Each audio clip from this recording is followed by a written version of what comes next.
Well, thank you, Matt, for that bio. I really appreciated that. And now we go to probably our, I don't want to use obscure, but probably certainly with mega, mega sellers like Sade and Phil Collins. Prefab Sprout is probably the most obscure of the three. Josh, take us on a journey. Prefab Sprout. Their album, Steve McQueen and Matt. Oh, in the opening montage, you heard Appetite, and now you're going to hear the stats on. So Prefab Sprout, Steve McQueen comes in at number 85 in the 1980s on Best Ever Albums, number 9 in 1985, number 555 of all time. It is their highest rated album on Best Ever Albums. Again, not making Rolling Stones list, but they're rated pretty highly of overall artist rankings in Best Ever Albums, number 340. Interesting. I wonder if this is the highest ranked artist that I have never heard of before. I mean, it's definitely cracked. It's the pure top 100 in Best Ever Albums for the 80s here for us, so it's legit. Well, and full disclosure, Josh, I had heard of this band, but had never heard a song of theirs before. They kind of existed in the ether for me, so kind of the same thing for me. Mm-hmm. So the album Steve McQueen, released in America actually as Two Wheels Good, in anticipation of legal action from the Steve McQueen estate. So that's a fun fact. Nice. But the band itself formed in 1978 in Witton Gilbert in County Durham, England, which is way the fuck up there by Scotland when I looked on a map, by the brothers Paddy and Martin McAloon, and Michael Salmon was the drummer at the time. Their first single was titled Lions in My Own Garden, Exit Someone, in parentheses, which was a way for Paddy to make an acronym of Limoges, where his ex-girlfriend was studying at the time, or then girlfriend was studying at the time. That was released on February 25th, 1982, and self-released on their own Candle Records label. Wendy Smith joined shortly after that and was on keyboards and backing vocals and appears on this album. And their second single was titled The Devil Has All the Best Tunes, which was released in September of 82. Now, on the name of the band, McAloon said in a 1984 interview, quote, "I was asked about the name so many times I used to invent stories about it. The truth of the matter is that I just made it up. Around that time, all the groups were supposed to mean something, and when you are 13, you think it's profound that there must be some secrecy. I liked the idea and so thought of two odd words, put them together, and have kept it basically because it reminds me of how I used to look at things."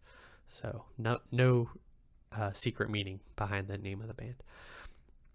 They were signed to Kitchenware Records in 1983 after the record label owner Keith Richards heard their music at an HMV music store in Newcastle. He was also managing that store at the time.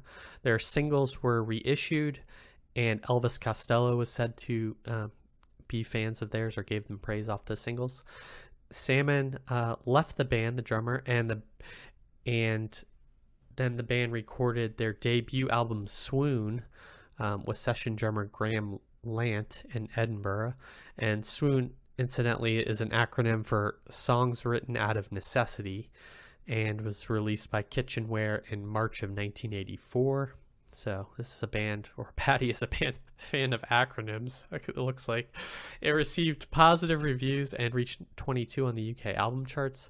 And then, since they can't keep drummers, apparently Graham Lant left the band and drummer Neil Conti joined, who is the drummer on this album. Now, interestingly, they attracted the attention of Thomas Dolby, who initially praised them on a BBC One radio program. And Science! Exactly. We all know Thomas Dolby from Blinded Me with Science as his most famous song. But he also has a interesting producing career, and also interest in electronics, and I think that sick beat for that Houdini song that I always think of for Thomas Dolby. It's awesome. Yeah. And I think he's actually like a professor at Carnegie Mellon or something, involved in university life in some way now. But he met with Paddy McAloon, where McQueen presented him with 40 to 50 songs he had written, some a long time ago, and Dolby picked the ones he liked best and told Patty to make demo recordings. And then in the fall of 1984, they began working on making this album, Steve McQueen. The album was produced in 2 different studios in London, with both Dolby and the band citing amicable experience working together. So this album was produced by Thomas Dolby. And then this album was released on June 22nd, 1985. And as I said, it was released as Two Wheels Good in America. Just not a good title, in my opinion. And the single When Love Breaks Down was released 3 times before finding success. So albums or labels definitely like put more time and effort, it seems, in pushing artists and finding success for bands. First in October of 1984, before the album was released, it peaked at 89 in the UK singles chart. Then they released it again in March of 85 and only rose to 88, so 1 spot, and then finally released again in October of 85 after the album came out, months before, and it rose to 25 for 2 weeks in November and December of 85. 2 other singles were released in this time. Fair and Young, who incidentally is the name of an American country singer who was influential and popular. I read about him as well on a side tangent, so that was interesting. And then Appetite was released in August of 85. And their final single was Goodbye Lucille #1, which was actually released under the name Johnny Johnny in January of 86, which makes a lot more sense when you listen to the song itself. The album received positive reviews from critics on both sides of the pond, and at the end of the 85, Steve McQueen was named the 4th best album of the year by NME and placed 28th in the Village Voice's famous Paz and Jop Critics poll. So, well respected. I have some postscript, not much, but let's talk about the album. And it sounds like none of us had really known about Prefab Sprout. So what did you think of it, Matt? Yeah, I knew absolutely nothing about this, and it's a very interesting record for me. I didn't, the first couple times I listened to it, I really didn't know what to make of it, and was kind of trending on the negative side initially. Yes. As I got to listening to it more, I really started appreciating the first half of the record, particularly the first 5 songs, which I now can say are all, to me, all really strong songs. It's kind of hard to describe like what genre this is. It's really touching on a lot of different areas. The production is pretty crisp and clean. There's a variety of different instrumentation happening, and there's some rock elements. It's definitely pop, but you're getting stuff like some stuff's new wave, some stuff there's bossa nova on here. There's very synth heavy, kind of like almost like a Laurie Anderson kind of vibe from time to time.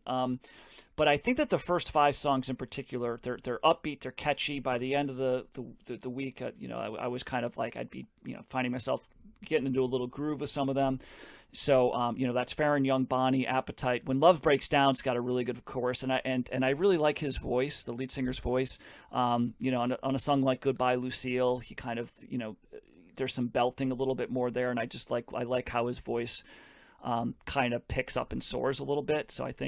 So I really like the first half, and then the second half is a big mix for me, a big mixed bag. I'm not a fan of Hallelujah. That song to me it's annoying. Like, it's one of those songs that's easily got stuck in my head, and I didn't want it there. Yeah. I don't know. Horsing Around's kind of that bossa nova sound, and it hasn't really done much for me. Blueberry Pies, I'm glad it's only 2 minutes and 24 seconds. I didn't really find that doing a whole lot. But then you've got like songs like Moving the River, Desire As, and When the Angels like have moments that I like. It's kind of like the songs kind of go in a direction and they do something different, and they kind of come back over here and then they do that. So it jumps around a lot, which probably speaks to why the initial listens were ones that I was not really feeling too much.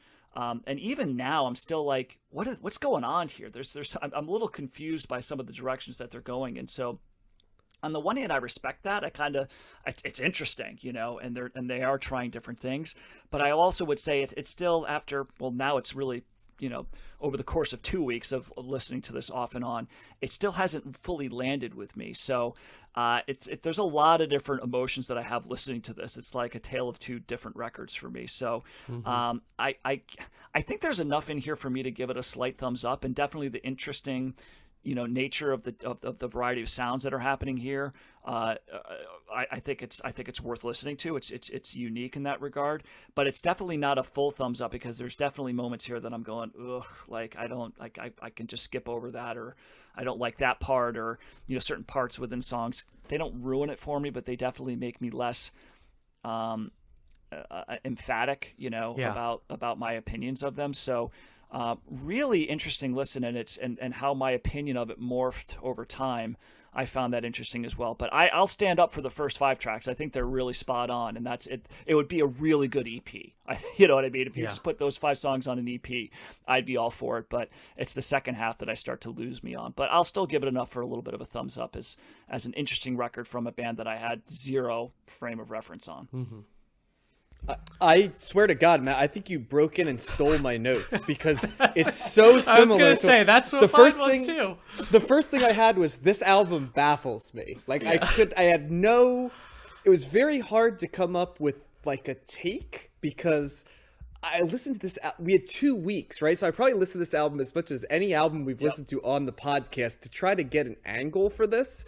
And this one needed more listens than the other two by far. I was as baffled by this album and I think I listened to this album 4 times. I was as baffled the 4th as I was the first as to like what my take is. Like, on one hand, it has songs like Bonnie, When Love Breaks Down, and When the Angels, which I liked quite a bit, and I immediately responded to Bonnie and When Love Breaks Down, and it didn't take me long to find parts of When the Angels.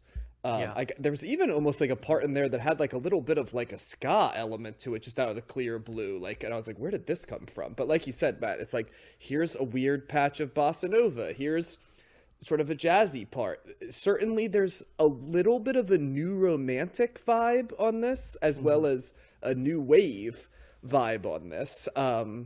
It's the lyrics, I didn't understand much of what it was very generic, like the lyrics, like not bad or it could be about everything and anything at the same time. So from that end, there wasn't really a lyrical hook to it. I didn't know the context of when to listen to this. Like, all the things I usually do, like, is there a time or a better time? Is it a headphones album? Is it like, none of these things immediately jumped off. And so from that end of things, it's hard for me to make a recommendation one way or another. It also was hard for me to square the enthusiasm of the critical praise with what I was listening to. Not because it was bad, but because I felt like I should have gotten it more.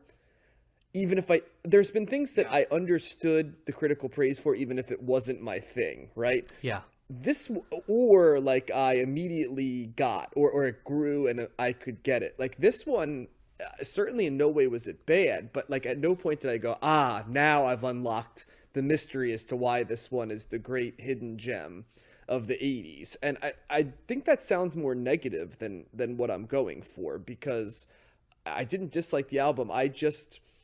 It's even hard to describe musically, wouldn't you say, guys? And I'll open it up to you, Josh, so we don't steal all of your take. But I kind of want to go back and talk about, like, what were the hallmarks of this album musically? Because I struggled to, like, if I was describing this album to someone, normally I'd, like the Sade album we covered this week, right? Like sax, bass lines, and Sade's smooth voice, right? Phil Collins, drum machine mixed with like Phil Collins singing Blue Eyed Soul, right? Like easy to describe quickly, right? This one, I'm like, I don't know what the hallmarks of this are.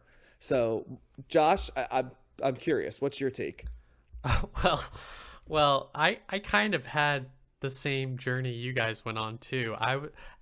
So this is the definition of sophistopop for me, if we had to define that genre. Oh, really? Okay. That is kind of, so it's got kind of this jazzy element to it. His voice is really solid, and it's kind of like a croony voice. He's like a crooner almost, and it's Like got I felt like he was going for Brian Ferry, but he wasn't yeah Brian Ferry. You know, like yeah, or that's almost like a I'm just blanking on the name, but Harry Connick Jr. almost, or like Michael Bublé or something, yeah. type of delivery, and but then it's got these like you guys said, some like weird genre elements to from different genres incorporated, and almost like I see the New Romantics thing too, and almost kind of the album that came to mind, even though I don't think sonically it sounds the same as like that ABC Lexicon of Love album. I think it's kind of like the same type of thing that it was going for. Yes, yes, I agree. And which is another British album. That's a great comparative. Although I like the Lexicon of Love album, Yeah. and I felt like it was more moored in R&B and like black music, I think, than this one was to some degree. It's more consistent too. Yeah, Yes. and I was well, not infamously, but I was kind of negative on that Lexicon of Love album, and I think I liked this album more. But I had the same kind of. At first, I was like, "What is this garbage?" And then, like the more I listened to it, I was like, "Okay, there's like some catchy melodies in here, and the lyrics are kind of like tongue in cheek and clever, and they." I think the overall feeling I got from a lyrical standpoint was like he's kind of like this charming cad type of person, and love lost, and he had some lyric in one of the songs about being this is your bad friend speaking or something like that. Like Baron Young is almost at times like a Smith song to some Yes, degree. and that song is not like the rest of the album too. No. It's got this. It's almost like Not a high-end Smith song, but a Smith no. song. Yeah. It's kind of like Vampire Weekend-esque in some ways. Okay. Baron Young especially, I think, is like that. And so yeah, it's kind of like this album as a whole, and I guess this band as a whole, is kind of in singular in some way and undefinable. I agree with you, Matt. I thought those first 5 songs were like pretty great. The more I listened to them, and I was also mixed on the back half, but god damn it, Moving the River got stuck in my head to the point where I woke up singing the chorus this morning at 5 a.m. Okay. Yeah. And not intentionally, it was just there. And I liked Horsing Around, and I liked When the Angels. That song also kind of grew on me the more I like it. So this what else? It's got a little like ethereal vibe to it, at least in Bonnie it did. I thought the arrangements were pretty good. I think the production is impeccable. It sounded really good. I think that can be attributed to Thomas Dolby unless they like remastered it. I feel like you can hear everything really crisply, and I liked Wendy Smith's backing vocals and accompaniments to the vocals a lot. I think she adds an interesting element to it, and it's just kind of like upbeat, I think, overall, and I responded to that. Also, it kind of reminded me, here's another random note, like John Mayer at times, like that kind of like smooth, laid back vibe to it. So it's kind of all over the place, but it, I think I liked it overall, and it was definitely a grower. The more I listened to it, the more I liked it. So that is, I guess, the best praise I can give it. I think you're right, Josh. That ABC Lexicon of Love album is probably the best corollary. I think the reason I like that album better, besides the fact that I like the funkier elements of that, is that it was so campy, whereas this played it a lot more straight. And I just feel like if you're going to sing this way, I almost hear it as kind of like jokey in its own way. So the fact that that they were winking a little bit more played into it, and the lyrics were hilarious on the ABC album, whereas this were a little bit more word soup. So, but that was a really good pull, because I do think that's probably the closest. It's a closer comparison than what I was thinking of, which is like sort of like a more generic Roxy Music attempt. Yeah, and the Harry Connick Jr. thing's another good description of kind of like the crooner style voice that he's going for. So nice notes there, Josh. I like that for the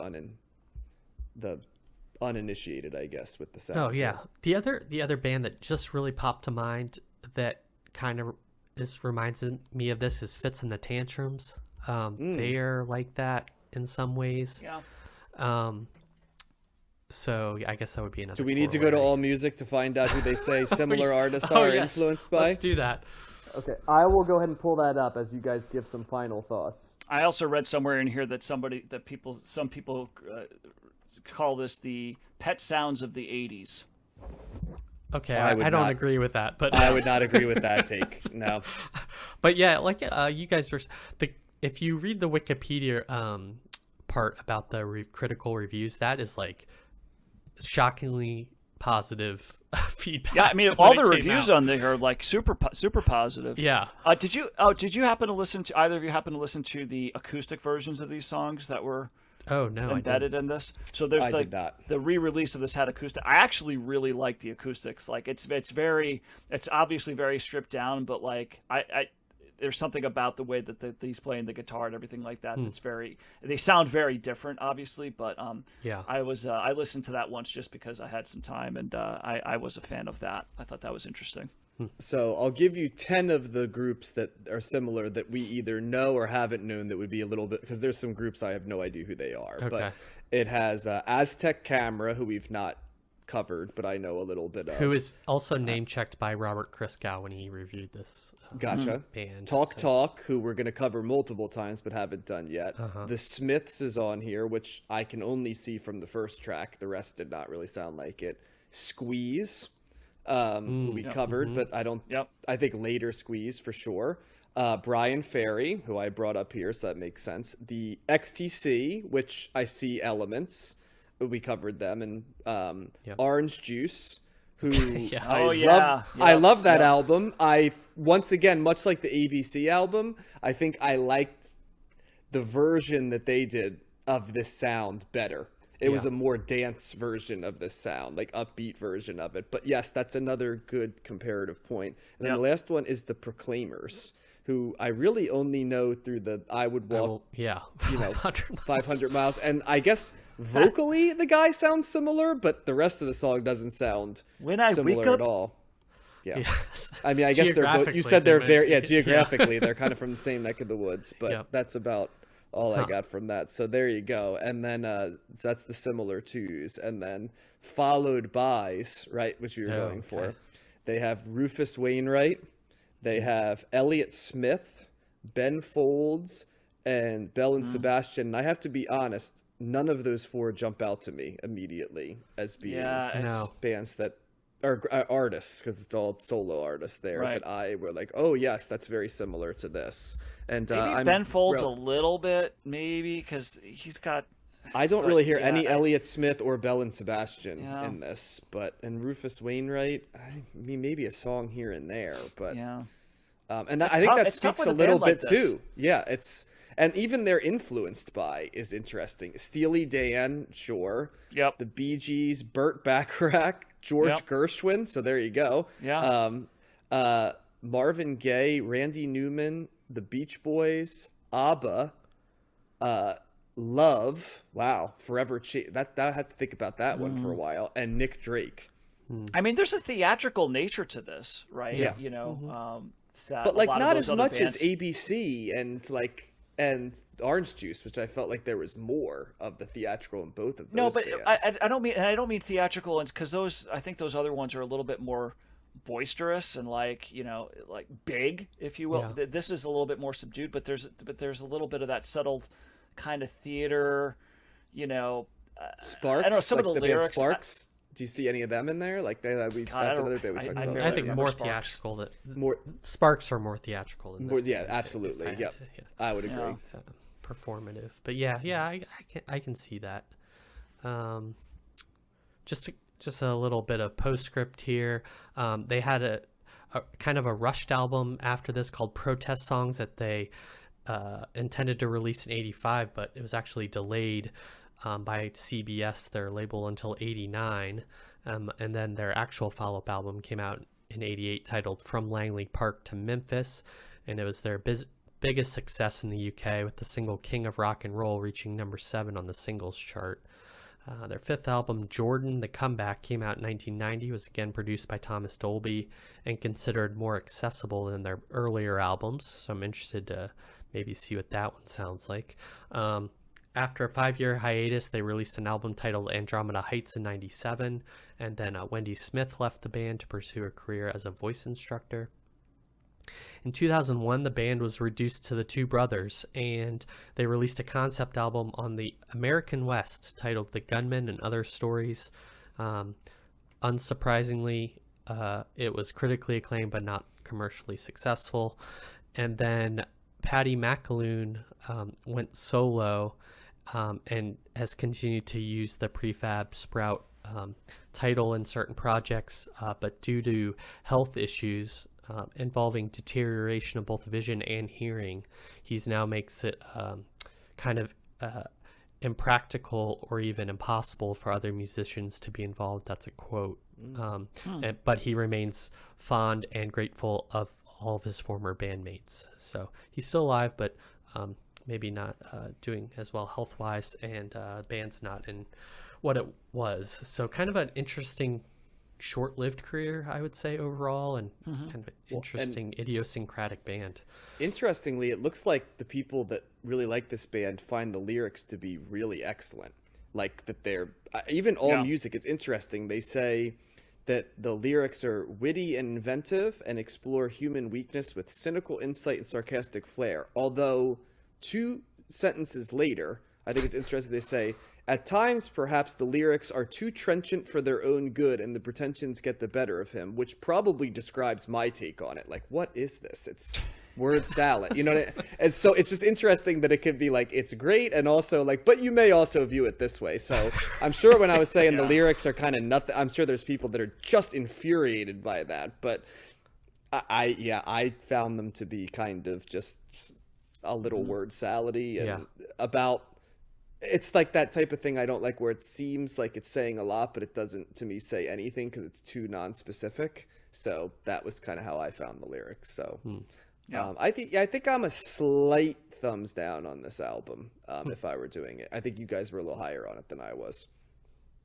Yeah, I'm a thumbs up, but like with a like shrug emoji afterwards or something. I don't know. Caveat or no caveat, just the shrug instead. Sometimes it's hard just to pin an album on a thumbs up in the middle or down. You know, there's a lot of in betweens in there. But I love doing albums like this though, because I do think it makes our palette. It's the difference between just having a standard palette or even like a good palette for one genre and not others. I think this is the stuff that gives us a richness of the palette. Like, who would have thought that we could be like, well, you know, it's sort of similar to ABC, but it's got elements of orange juice in it. It's like, you know, a year ago, I like to think I'm relatively worldly, but we couldn't have done that. Now it's like, oh, you know, just on the fringes, I hear bits and pieces, which is, I think, cool. I don't know how you guys feel about it, but that was a little bit of what I was going for in this podcast. I think, you know, when we come across an album that we can't pin down easily, it's kind of doesn't happen too often, but when it does, we always kind of seem to have good conversations about it, trying to figure it out. It's exciting. Even if I don't love the album, it's still exciting because I feel like growth. And also I love when people weigh in on these albums in the comments on YouTube and stuff to kind of say like, here's a little bit of added color or context for it, which I think helps. So feel free to add added color or context if you're listening to this. Yep. It probably will become one of our most viewed YouTube clips. It's always the random ones that hit. Yeah. So anger. I don't know what the Prefab Sprout fans are like. We are not Joni Mitchell fans that get all no mad at me. 80s responders on these things are decidedly non-negative. Like, there will be people that if we don't like an album will express disappointment, but we haven't had anybody who's like, you're a freaking idiot or anything. If anything, people are like, let me explain what this album meant to me or the context that might help. So I've been highly impressed by the 80s, the Gen Xers, right? The Gen Xers old Gen were the Xers, best. Yeah. the old Gen Xers, or late Boomers, right? They bring a different vibe. They don't seem to have like the anger if you don't see it their way as much. So it's been very interesting to hear the takes. So I welcome feedback. So even if you want to yell at us.